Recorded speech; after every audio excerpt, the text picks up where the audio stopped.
para compartir un ratito con don Edgar Tijerino. Solo quiero decir una cosa. Adelante, Edgar. A Everardo. No, que cuando veo tanto joven me siento más viejo. Sí. Bueno, podría sentirse más sabio, Edgar, también. 81 años, pero ellos también van a llegar a esto. Dios quiera que lleguemos. Edgar, hoy falleció Fernando Valenzuela. Ahí leí su opinión, lo que usted escribió en redes sociales. En resumen, para Edgar Tijerino, con todo su conocimiento en el béisbol, ¿cómo ubica en el contexto a Fernando Valenzuela? Bueno, pues Valenzuela fue un fenómeno, en realidad. O sea, produjo una erosión en Los Ángeles de entusiasmo extraordinaria. Dice Plache en Los Angeles Times que hizo una conexión entre el público de Los Ángeles y el equipo. Fue como el enlace más adecuado, Fernando Valenzuela. Él había debutado en 1980 en 2 juegos. Había ganado 2 juegos. Y en el 81, pues su año de novato, pues él abrió con 8 victorias seguidas. Lo más impresionante es que las 8 victorias fueron con juegos completos, todos. Hoy el líder de juegos completos no tira 8.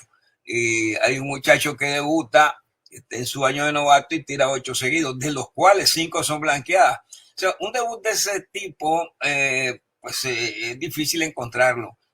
Tendríamos que escarbar mucho, ir a los grandes. Y luego se convirtió en la Fernandomanía, pues todo el mundo, un mexicano en Los Ángeles, donde hay tantos mexicanos, y su estilo de picheo y la bola, el screwball, la bola de tirabuzón, todo eso se combinó para hacerlo un espectáculo. No voy a compararlo con el Ohtani de hoy, pero donde iba Valenzuela los llenos estaban asegurados. O sea, no solo en Los Ángeles, sino donde él llegaba. Porque pues, el mundo del béisbol es un mundo más pequeño, el del fútbol es demasiado inmenso, pero en el mundo del béisbol, pues alguien que lanza 34 veces en un año y logra 34 entradas de 50,000 personas, pues solo es multiplicar 34 por 50 de promedio y la cantidad de gente que llegó, pues una montaña. Sí, yo creo que ese fue un fenómeno enorme. De Valenzuela no dio problemas disciplinarios mientras estuvo Everardo. Edgar Tijerino, respetado periodista nicaragüense, especialista en béisbol. Edgar, en principio, ¿verdad? No teníamos en el panorama el deceso de Fernando Valenzuela. Queríamos también escucharlo sobre esta serie que vendrá de los Dodgers y los Yankees, como una globalidad histórica, ¿verdad? Usted que maneja todo este tipo de detalles de información.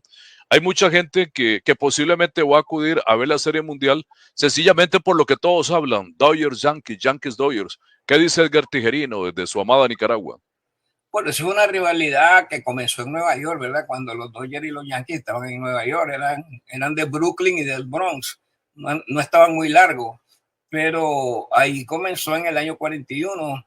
En el año 47 pasó algo que Cookie Lavalleto se estaba tirando el primer juego sin gene carrera en Serie Mundial.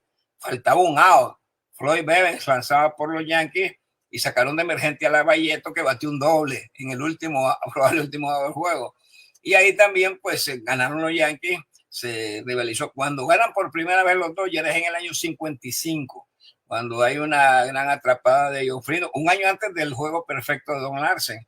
Hay una gran atrapada de John Frido, hay un gran bateo de Joe DiMaggio todavía, y de esa forma pues el equipo de los Dodgers gana su primer banderín. Su segundo banderín contra los Yankees lo ganan en el 63, ya con Sandy Koufax, con Don Drysdale, ya tenían ese 1-2 muy fuerte de picheo y los barren a los Yankees, la única barrida que se ha registrado entre Dodgers y Yankees. Y luego del 63 al 81, que es el año de Valenzuela. Valenzuela fue novato del año, fue ganador del más valioso, del Cy Young. Del más valioso quedó como quinto, porque Mike Smith fue el más valioso en el año 81. Y resulta de que la serie estaba 2-0 a favor de los Yankees. Y si la serie se ponía 3-0, gravísimo, porque nunca un equipo ha regresado de 0-3. Y Valenzuela entró, fue el encargado de abrir ese juego. En el primer juego, duelo de novatos en Serie Mundial, Dave Righetti era el abridor de los Yankees y Valenzuela era el abridor de los Dodgers. El juego estaba 4-3 a favor de los Yankees. Valenzuela superó a un inicio inestable. Después se enderezó por completo y el juego que estaba 4-3 terminó 5-4 a favor de los Dodgers. Él tiró completo Valenzuela los 9 innings. A partir de ahí, pues los Dodgers enderezaron el juego, lo ganaron y ganaron los 3 siguientes. Ya Valenzuela no volvió a tirar en esa serie. Jerry Royce, el zurdo, fue el pitcher de 2 victorias en esa serie mundial, ¿verdad? Edgar Tijerino, Edgar, yo quería hacerle una pregunta porque un día esto estábamos hablando también de otro elemento interesante alrededor del deporte, que son los comentaristas, los narradores. Ustedes han tenido grandes protagonistas, el finado Sucre Fresh. Aquí vino también en su momento una figura que yo no sé si era conocido o no en Nicaragua, Jorge Araquistain, que era comentarista de televisión y en Costa Rica. Jorge Araquistain causó mucho impacto. Es que estaban Jorge y Javier. Hermanos. Sí, creo que eran hermanos, sí, hermanos los dos. Pero Jorge en Costa Rica se convirtió en un fenómeno por los datos, la información, por la información del béisbol. Sí, era caso único. Yo aprendí de él algo, porque él era muy acucioso en números. Y yo les podría enseñar unas libretas cuando no había internet, en donde yo tengo box score por box score cortado, el Sporting News, todos los juegos de los Nicas. O sea, todos, de todos los Nicas que han estado en Grandes Ligas. Entonces y eso lo aprendí también de Jorge. De Jorge. A mí me quedó pues la situación. Lo que vos decís es correcto, Bernardo. Jorge era alguien dedicado, un profesional de verdad. Él tenía su trabajo, era un hobby que él manejaba como trabajo. En realidad es cierto lo que decía, Bernardo. Sucre Fresh, ¿qué puedes decir de Sucre Fresh? Bueno, Sucre es el mejor locutor que hemos tenido. O sea, Sucre es competitivo con cualquiera de los. Aquí vinieron muchos extranjeros a narrar en la época de la profesional, pero claro, aquí en Nicaragua todo el mundo, nadie podía tumbar a Sucre Fresh, pero aún viéndolo en el rango competitivo, aquí vino Felo Ramírez, aquí vino Bocanel en el 48, cuando Sucre también comenzaba. Pero perdón, Felo Ramírez el cubano, ¿verdad? Sí, el cubano, sí. Porque nosotros tenemos un Felo Ramírez que ya murió. Lo conocí en una pelea de Ricardo Mayorga a Felo Ramírez. Creo que fue en un sitio donde había casino, pero no era Las Vegas, era en California.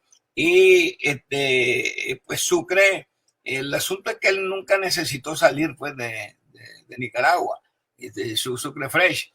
Y aquí pues se hizo, pues murió de un infarto siendo ministro de Deportes. Un personaje muy querido y con un reconocimiento a su profesionalismo extraordinario. Aquí se puede hablar de transmisiones deportivas de béisbol, comenzando por Sucre. Edgar, ¿y el famoso Bob Canel? Sí, Bob Canel, que todavía no sé yo si era de Puerto Rico, era de Argentina, o de donde haya sido, pues un gran. Bob Canel fue el precursor de la cabalgata deportiva Gillette. No sé si lo viste mencionar. Sí, claro. Yo comencé escuchando los juegos de Serie Mundial en la cabalgata deportiva Gillette. Ahí me hice pues fanático. La primera Serie Mundial que yo escuché bien, pues yo era chavalo, fue la del 55. O sea, que estaba Berra, que estaba, bueno, el año de los Yankees bastante conocido que tenían en esa época. Y la cabalgata caminó, aunque hasta que Bucanel murió, porque estaba Felo, estaba Musiula, que era venezolano. Luego, pues tuvieron, no sé, bueno, Delio no, porque los venezolanos tenían otro equipo que encabezaba por el llamado León y Carlos Tobar Bracho. Pero eso era en el béisbol y el boxeo, era eso. Bucanel en béisbol, Felo sí transmitió boxeo también. Edgar, una consulta para Edgar Tijerino. Edgar, ese desarrollo, esa pasión del béisbol, ¿es más fuerte en Panamá o en Nicaragua? Es que aquí hay un problema en Nicaragua. A mí me ha costado explicarlo y yo estoy por tirar la toalla, considerar operación fracaso de mi parte, que es la siguiente. Nuestra pasión nació en un béisbol pequeño. Entonces nosotros estamos confundidos ahora que estamos en un béisbol grande, cuando ya enfrentamos a bateadores como Soto, a bateadores como Rafael Devers y eso, que nunca jamás los enfrentamos. Entonces hoy estamos confundidos que por qué no ganamos. Es como que vayamos a jugar contra el Real Madrid. No, y esto no es exageración. Jugar contra Puerto Rico con toda su galería de estrellas dominicana es como jugar contra el Real Madrid, el Barcelona o el Bayern. O sea, nosotros podemos hacer un crecimiento aquí en Centroamérica en fútbol como se ha hecho, pero pues no tiene que ver a la hora de medirse. Incluso, pues no solo vimos a Panamá en el Mundial y también cuesta los crecimientos. Pero entonces esa pasión por el béisbol existe aquí, pero ha quedado en los departamentos, como te dijera yo, regional. En Managua el béisbol se convirtió en un fracaso. La gente no llega. Y eso que Managua tiene en la liga más larga, posiblemente uno de los equipos más fuertes, que es Los Dantos, y el más popular, que es el Boder. La popularidad del Boder ya prácticamente no se ve, solo que vaya a una final. Entonces aquí el apasionamiento en Managua es donde ha caído, se ha mantenido en los departamentos. Hay una pregunta de Porfirio Bonilla, que es un buen oyente que nos escucha en Perú. Él pregunta por Denis Martínez, si Denis Martínez es el más reconocido de toda la historia del béisbol nicaragüense. Sí, dice Alexis 1 y Denis 2, Chocolate, pues eran el 1-2 hasta que apareció Chocolate, ¿verdad? Y otro pitcher que es Vicente Padilla. Nosotros tenemos poca gente que mostrar. El deporte nicaragüense ha sido poco productivo.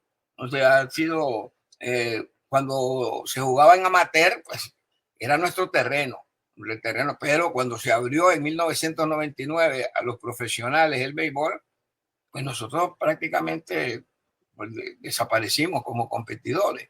Pero Denis sí, porque Denis tiene liderato en Grandes Ligas. Bueno, ni él ni Valenzuela son del Salón de la Fama. Yo estuve en la Romana cuando Denis y Valenzuela fueron incorporados al Salón de la Fama latino, no al Salón de la Fama de Cooperstown. Eso ya era otra cosa. Ahora, uno de ustedes me preguntaba sobre la serie que comienza pasado mañana. Es un pronóstico dificilísimo. Es decir, son dos equipos bastante equilibrados. Por ejemplo, es difícil yo considero que los Yankees tienen mejor picheo abridor y que los Dodgers tienen mejor picheo de cierre. Que el bateo de arriba están equilibrados. El bateo de la parte alta del 1 al 5 están bastante parejos, pero el picheo de abajo es mejor el de los Dodgers. Y en eso se apuntan varios que le dan favoritismo a los Dodgers. Pero en The Athletic, que es un informativo que yo leo diario, es como mi Biblia, porque en todos los deportes. O sea, The Athletic tiene un staff no sé si es de más de 100 redactores lo que tiene The Athletic. Es el mejor medio en internet que se puede informar uno de deporte. No existe. ESPN no compite, porque The Athletic te da profundidad no solo en la información, y consiguió los mejores redactores, se llevó hasta los del New York Times, pero ahí hicieron una encuesta y los Yankees salen ganando.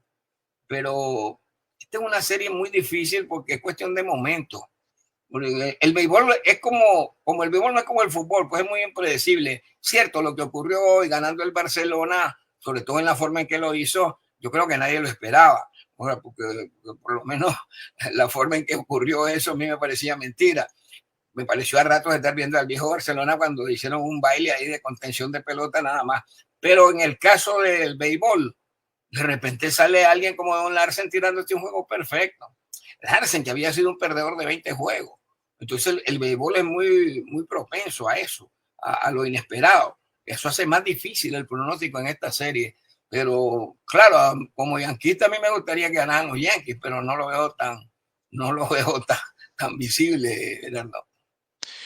Edgar Tijerino, amigos, en Al Pie del Deporte y ebrardorera.com, sobresaliente cronista deportivo nicaragüense. 6:31, Manrique Marín, aquí en Al Pie del Deporte y ebrardorera.com. Juan, me imagino que usted está tomando nota, es toda una Biblia del béisbol y del deporte, que yo eso le admiro a Edgar, porque a Edgar le encanta el béisbol, pero si uno le pregunta otras cosas, hace un viaje amplio en todo lo que tiene que ver con el deporte. No, Edgar, yo quería preguntarle, porque bueno, qué honor con esta enciclopedia, ¿verdad?